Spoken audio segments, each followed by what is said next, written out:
Movie की शुरुआत में हमें एक पायरेट को दिखाते हैं जो एक सुनसान आइलैंड पर आया है। वो वहाँ किसी बुक की खोज में था। कुछ ढूंढने के बाद उसे फाइनली एक लाश मिलती है जिसके पास बुक रखी हुई थी। पायरेट बड़ा खुश होता है, उससे वो बुक लेता है और वापस लौटने लगता है। लेकिन तभी अचानक वो मुर्दा खड़ा होकर उससे लड़ने लगता है। पायरेट भी उस पर पलटवार कर देता है और फाइनली वहाँ से भागने में कामयाब हो जाता है। वो उस बुक को खोलकर अपने साथी पक्षियों को एक कहानी सुनाता है। वो कहानी समुद्र में रहने वाले जीवों की थी। उनमें एक स्पॉन्जबॉब नाम का शख्स था जो अपना एक रेस्टोरेंट चलाता था। उसका रेस्टोरेंट काफी ज्यादा फेमस था क्योंकि पूरे ओशन में सिर्फ वही था जो कैबी पैटी नाम का बर्गर बनाता था। हाँ, एक भी ऐसा शख्स नहीं था जो कैबी पैटी का दीवाना ना हो। वहीं दूसरी तरफ स्पॉन्जबॉब के रेस्टोरेंट के पास ही प्लैंकटन नाम का कीड़ा रहता था। वो स्पॉन्जबॉब की कैबी पैटी की रेसिपी को चुराना चाहता था ताकि वो भी एक अमीर आदमी बन सके, लेकिन हर बार उसकी रेसिपी चुराने की कोशिश नाकामयाब हो जाती। फिर एक दिन प्लैंकटन सच में जोश में आ जाता है और वो टैंक्स और रोबोट्स लेकर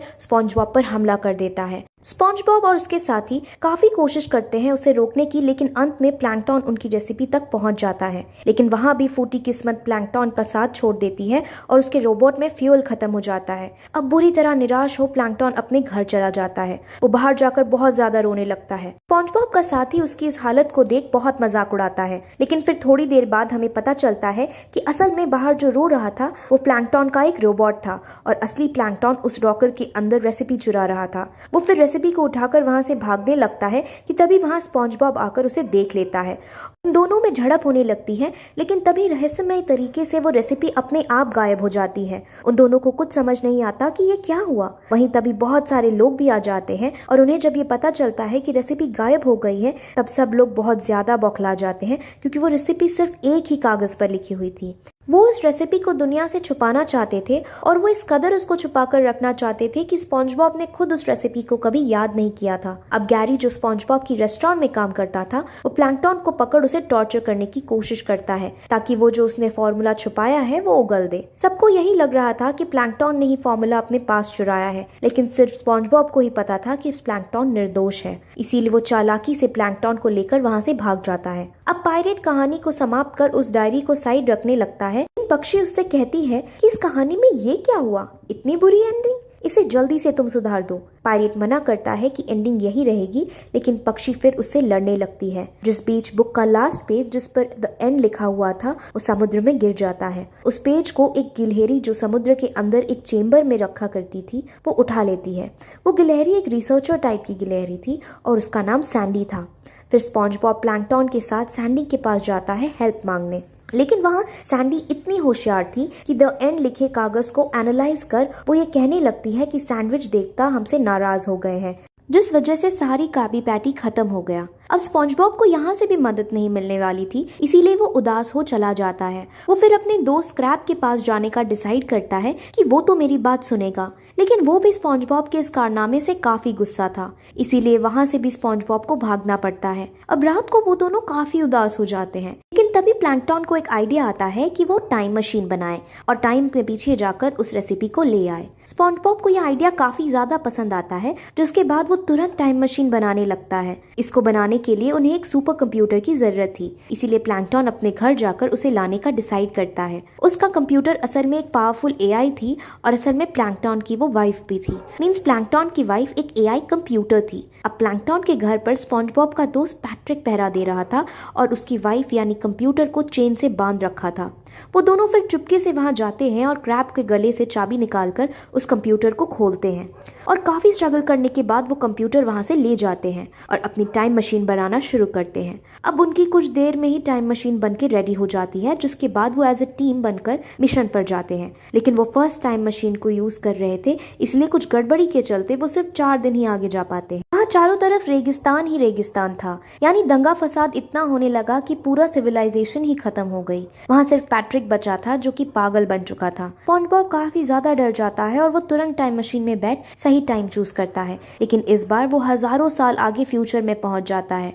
वो एक स्पेसशिप में पहुंचता है जहां एक डॉल्फिन प्लैनेट्स की मूवमेंट पर ऑब्जर्व कर रही थी। वहां डॉल्फिन स्पॉन्जबॉब से बात करती है और कहती है कि तुम जरा 2 मिनट इन प्लैनेट्स को देखो और मैं अभी वॉशरूम से आई। अब स्पॉन्जबॉब ऐसा ही करता करता है, लेकिन क्योंकि उसे सिर्फ देखने के लिए कहा था इसलिए वो सिर्फ देखता ही रहता है और इतने में दो प्लैनेट्स आपस में टकरा जाते हैं। अब जब डॉल्फिन ये सब आकर देखती है तो वो बहुत गुस्सा होती है क्योंकि अब उसकी जॉब उसके हाथों से जाने वाली थी। वो तुरंत स्पॉन्जबॉब और प्लैंकटन पर हमला करती है, लेकिन कैसे ना कैसे करके स्पॉन्जबॉब जान बचाकर टाइम मशीन में बैठ जाता है। अब वो टाइम मशीन चालू करता है और सीधे उस समय में जाता है जब पुराने प्लैंकटन रेसिपी चुरा रहा था। अब हमारा प्लैंकटन जो अच्छा बन चुका था वो पुराने प्लैंकटन से रेसिपी मांगता है और दोनों में छीना झपटी होती है, जिसके बाद फाइनली स्पॉन्जबॉब और प्लैंकटन रेसिपी ले टाइम मशीन में आ जाते हैं और प्रेजेंट में चले जाते हैं। अब सब बहुत खुश होते हैं क्योंकि उन्हें अब रेसिपी मिल चुकी थी। वहीं फिर हमें पायरेट को दिखाते हैं जो अब लैंड पर आ चुका था। वो फिर अपनी शिप को गाड़ी में ट्रांसफॉर्म कर बीच पर कैबी पैटी का ठोला खोल लेता है और अपना बिजनेस करने लगता है।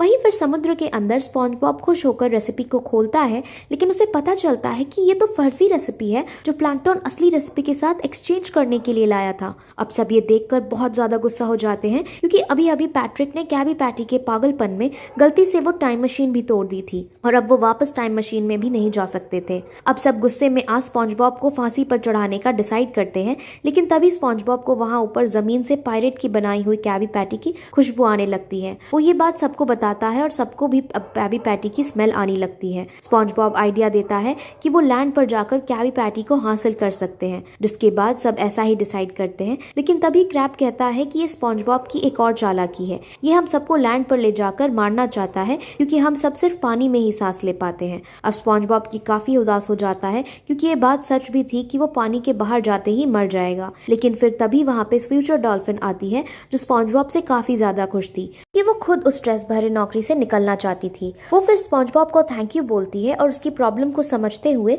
उसे फ्यूचर टेक्नोलॉजी देती है जिससे वो पानी के बाहर भी सांस ले सकते थे। डॉल्फिन फिर वहां से वापस टाइम ट्रैवल करके फ्यूचर में चली जाती है। अब स्पॉन्जबॉब और उसके साथी काफी खुश होते हैं और वो सीधे लैंड पर आ जाते हैं। वो बाहर की इंसानों वाली दुनिया देख काफी ज्यादा खुश होते हैं और सब वहां पर मस्ती करने लगते हैं। लेकिन फिर क्योंकि उन्हें क्रैबी पैटी भी ढूंढनी थी इसीलिए वो आगे बढ़ते हैं। वो फिर उस पायरेट के पास पहुंच जाते हैं जहां वो क्रैबी पैटी बना रहा था। अब स्पॉन्जबॉब और उसके साथियों के साथ चुपके चुपके प्लैंकटन भी आ गया था। उसका यही प्लान था कि वो रेसिपी को खुद चुरा लेगा। वहीं पर पायरेट जब उनको देखता है तो काफी ज्यादा शॉक होता है कि ये सब क्रैबी पैटी को ढूंढते ढूंढते यहाँ तक आ गए। फिर स्पॉन्जबॉब और उसके साथियों को ये पता चलता है कि इस पायरेट के पास ऐसी बुक है जिसमें जो वो लिखता है वो सच होने लगता है और उस बुक में लिखकर पायरेट ने हमारी वो रेसिपी गायब करके अपने पास बुला ली थी। अब ये देखकर स्पॉन्जबॉब को काफी ज्यादा गुस्सा आता है, लेकिन फिर तभी पायरेट उससे पीछा छुड़ाने के लिए उसकी डायरी पर लिखता है कि स्पॉन्जबॉब और पार्टी अभी इसी वक्त दूर एक पेलिकन आइलैंड पर पहुंच जाए। जिसके बाद वो जादू से पेलिकन आइलैंड में पहुंच जाते हैं। वहां चारों तरफ बहुत सारे बाज मंडराने लगते हैं जिससे सबको डर लगने लगता है। लेकिन तभी सैंडी वो द एंड वाला पेज निकालती है और वो स्पॉन्जबॉब को आइडिया देती है कि तुम भी इस पर कुछ लिखो, जिस पर स्पॉन्जबॉब समझ जाता है और वो अपने दोस्त ऑक्टो की इंक का यूज करके उस पर लिखता है। जिसके बाद वो तुरंत पायरेट के पास पहुंच जाता है। स्पॉन्जबॉब और उसके साथी अब सुपरमैन की तरह शक्तिशाली बन चुके थे। वो अपनी इमेंस पावर्स से सीधे पायरेट पर हमला करके उससे वो बुक और रेसिपी छीनने लगते हैं। लेकिन मौका पाकर पायरेट अपनी शिप को लेकर भागने लगता है। वो सब अपने तरीकों से उसका पीछा करने लगते हैं, लेकिन एंड में वो उसे पकड़ ही लेते हैं। फिर पैट्रिक अपनी पावर्स का यूज करके पोटैटोज का उन पर शॉट करता है, लेकिन पायरेट भी कम शक्तिशाली नहीं था। वो उसके शूट किए हुए पोटैटोज को उल्टा वार करके पैट्रिक को ही मार देता है। को भी वो अपनी गन यूज करके दूर भगा देता है और स्पॉन्जबॉब को तोप के गोले से घायल कर देता है। पायरेट बुरी तरीके से उन्हें हराने लगता है, लेकिन तभी वहां प्लैंकटन आता है जो कि उन सब में सबसे ज्यादा शक्तिशाली बन चुका था, क्योंकि उसने भी उनके जाने के बाद उस पेज में अपने नाम के बारे में काफी कुछ लिख लिया था। अब प्लैंकटन की हिम्मत और ताकत को देख पायरेट उसे अपनी जान बचाकर भागने लगता है, लेकिन बिल्कुल भी दया नहीं दिखाकर प्लैंकटन पायरेट को दूर एक आइलैंड में फेंक देता है। अब प्लैंकटन के हाथ में रेसिपी भी आ चुकी थी और उसका एक बार मन करता है कि वो रेसिपी का यूज करके अमीर बने, लेकिन क्योंकि उसने स्पॉन्जबॉब के साथ इतना टाइम स्पेंड किया था उसे वो अब अपनी एक टीम मानने लगा था और अब अच्छाई के फूल उसमें खिलने लगे थे, जिस वजह से वो रेसिपी को स्पॉन्जबॉब को ही दे देता है और वो सब अब अपने अंडर वाटर शहर में वापस आ जाते हैं और सब पहले की तरह ही अच्छा हो जाता है और इस तरीके से इस कहानी की भी हैप्पी एंडिंग हो जाती है। तो आई होप आपको ये वीडियो पसंद आई होगी और अगर पसंद आई है तो आपसे एक दरख्वास्त है हमारी कि क्योंकि हमारा चैनल अभी नया है इसलिए आप लोगों की सपोर्ट की काफी ज्यादा जरूरत है, जिस वजह से आप सभी से निवेदन है कि आप इस चैनल को जरूर सब्सक्राइब करें। सो आपसे अब मेरी मुलाकात होगी अगली वीडियो में, तो तब तक के लिए टाटा, गुड बाय।